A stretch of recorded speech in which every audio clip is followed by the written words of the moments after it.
Буцаагаад авъя гэдэг ийм асуудал яригдсан шүү дээ. Яг энэ дагуу юм явагдсан уу? Гэхдээ тэр төрд байх шүү дээ. Үндсүүлэр энэ нэг хүн аваад гэрмалцсан юм байхгүй шүү дээ. Зинтэн тань дээр Надад ч биш л дээ. Надад хамаарал бүхий компани төр байгаа тий. Тэрийг хураагаад авч болно шүү дээ. өгч болох юм уу та? Гэхдээ хураагаад авах л хураагаад авах эрх нь засгийн газарт байх шүү дээ. Хуулиар ямар нөхцөлд хурааж авах вэ гэдэг зохицуулт шүү дээ. Ерхий сайдын тэр мэдээллийн ард талд ямар нэгэн төрийн байгууллагын ажил яваагүй юу? Эргэж авах асуудлаар. Одоогор надад мэдгдсэн юм бол. Энэ асуултыг харин ерөнхий сайд Ухнагийн үрсүгээс л асуумар байна. Өөрөө л энийг ярьсан шүү дээ. Тэ хууль нийцүүлээд авбал аавд гэжтэй. Тэрийг хаваад гэрмалаад явцсан юм байхгүй шүү дээ. Нуус орон чинь нэг үйлдвэрлэл ажлын байр татвар төлөлтийн сар бүрийг нэмэгдүүлэх шаардлагагүйгээр тэрийг болчихл явцдаг. Ямар асуудал вэ? Тэ. Тэрийг өгөхгүй барихгүй гэдэг үхэн тэмцээд байгаа зүйл байхгүй шүү дээ. Тийм биз дээ. Тэ. Харин Алтан уян засгийн газрын үед аавь гэсэн. Гэхдээ эртээр тэр цензургүй яриан дээр нэг зүйлийг орхитуулаад лээ. Тэр чинь юу байсан бэ гэхээр Чингис Бондын 1.5 тэрбумаас 350 сая долларын хөрөнгө оруулалт гаргаад 34% нь авъя гэсэн.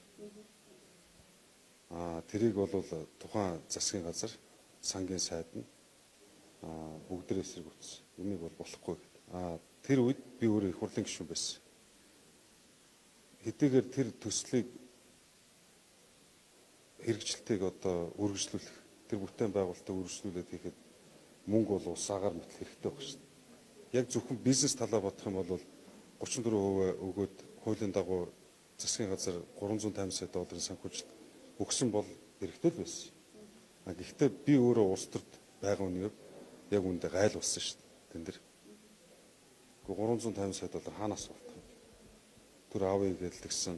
Тэгээ сүулдэ яг үндэ бол зөвхөн тэр төслийн хэрэгжилтийг хангаад үр шимийн бас нэг Монгол улс хүртэх ёстой гэдэг байр сууриас хандаад өөрийнхөө улс төрийн карьерийг би одоо жиртэвт оруулаад явах байсан бол тэр 34% нөгөө 350 сая доллар авчих байсан шүү дээ. Тэрээс зүгээр үнэгүй авчиж байгаа юм биш шүү дээ. Тэр. Тэгэхээр одоо нэг зарчмаа тодорхой болгочмоор байна. Одоо яг энэ цагаан сургууль дээр үндэслээд. Ер нь энэ засгийн газар ямар бодлого вэ? Аавна гэж байгаа л аав.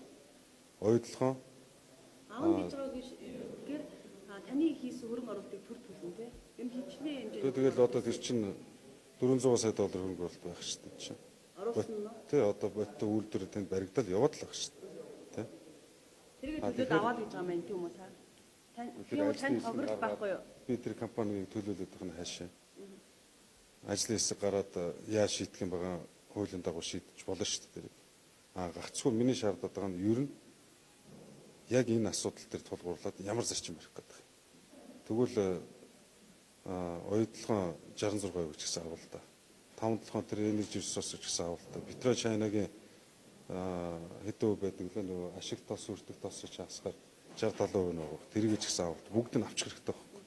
Тэ одоо нэг алтны роялтитай холбоотой асуудал яригдаад байна шүү дээ. Юуны нэг татвартай холбоотой 2.5 жилээр үргэлжлэхгүйс 5% болохгүй. Тэгч ямар шаардлага бүгдийг л авчлаа болно шүү дээ. Бүх алтны уурхай лицензүүдээ төр өөрийнхөө эзэмшдэг аваад тэгээд улсын өмчит үйлдвэрийн газруудыг байгуулалт. Харин тэрийг байгуулахдаа би юу шаардах вэ гэхээр хажууд нийтийн шоронгуудаа давхар бариараа л гэдэг. Ойлгосноо.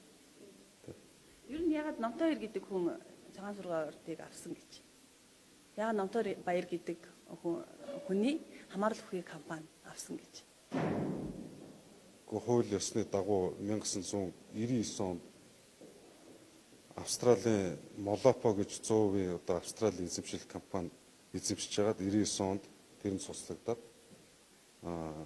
надтай хамаарал бүхий этгээд буюу одоо хуулийнхаа томьёолоор ярьж штэ. Манай гэр бүлийн эзэмшил бүхий мак компани ашиглах лицензэл авсан шин. Үндсэн хуулийн 6-гийн 2-д газрын хэвлэл доторх баялаг байж л байна шин. 99 он шүү дээ.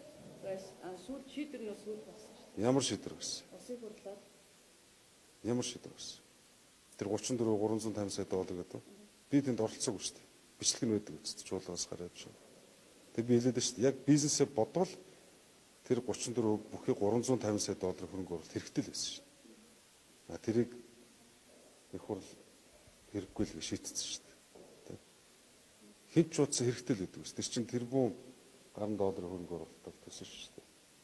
400 гадны одоо банк санхүүгийн байгууллагаас зээл аваад бүтээн байгуулалт хийж байгаа.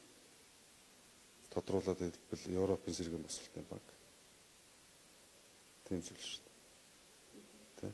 Тэр миний нөлөө юу байх вэ тэр дээр? Та өөрөө суугаагүй ч гэсэн. Хэрвээ магадгүй 34%-ийг авах шийдвэрийг их хурл гаргаад 350 сая долларыг Чингис буундны 1.5 тэрбум доллараас санхүүжүүлсэн бол намайг хардаж болно.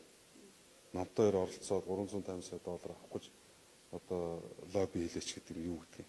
Тийм болоог юм чи намайг юуг нь хардах гэдэг. Тийм шүү дээ. Тэр чинь зүгээр 34%-ийг ямарваа нэгэн төлбөргүйгээр авах асуудал биш шүү дээ.